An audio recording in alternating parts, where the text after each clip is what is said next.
The message from presidential candidates who supported former Empire star Jussie Smollett is that regardless of whatever happened, they say it should not detract from this.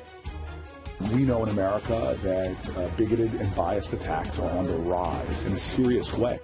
Kamala Harris agrees. She wrote this: "We must speak the truth. Hate crimes are on the rise in America." Just last year, the FBI released statistics that revealed a 17% increase in the number of hate crimes in America.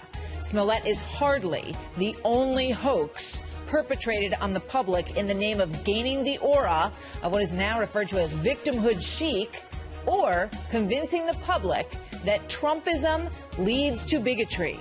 Here are just a few of the examples of similar acts since President Trump was elected. Indiana, Hitler references and gay slurs spray painted on St. David's Episcopal Church right after the election. Trump backers were blamed, but it turned out that it was the organist at the church. He was a gay man who said that he was fearful about the outcome of the election and he wanted others to, quote, be scared with me. In New York, 18-year-old Yamiz Sawade shocked the city in 2016 with a terrible story about Trump supporters who had screamed at her on the subway and tried to rip off her hijab. 2 weeks later, she admitted she had made the whole thing up. And in Michigan, when graffiti saying KKK and leave N-word kept showing up over the course of a month at Eastern Michigan University, it turned out that it was coming from a former African-American student who had gone there. And of course, the recent Covington High School boys, who Nathan Phillips claimed were attacking 4 black individuals on the plaza in Washington, D.C. But then the tape later revealed that it was actually the opposite. Members of the Black Israelites were in fact taunting the boys, calling them incest babies, among other things. My next guest has written extensively about hate crime statistics as they actually exist in this country. Robbie Suave is the associate editor at Reason and the author of the upcoming book, Panic Attack: Young Radicals in the Age of Trump. Robbie, good to have you here tonight. Thank you for having me. Good to be here. It's so important in these situations when there are these statements that are thrown out there as just sort of articles of faith that we drill down and we do take a look. What is actually going on in the country? Is it something to be concerned about? Is it epidemic? What have you found when it comes to hate crimes? Absolutely. If you look at the data that the federal government, specifically the FBI, compiles relating to hate crimes, you find that, while yes, it would appear that there was a slight increase from 2016 to 2017, actually many more police agencies submitted data in the latter year. So what looks like a rise could just be the fact that now we have more municipalities being counted. I went all the way back to 1996 and found actually the number of hate crimes total overall was higher than even what they counted today, with all the additional police offices submitting data. If you look like in the long term, you see kind of fluctuations year to year, but they don't really connect to anything. They're just, it happens to do with who's submitting data and how good a job they're doing.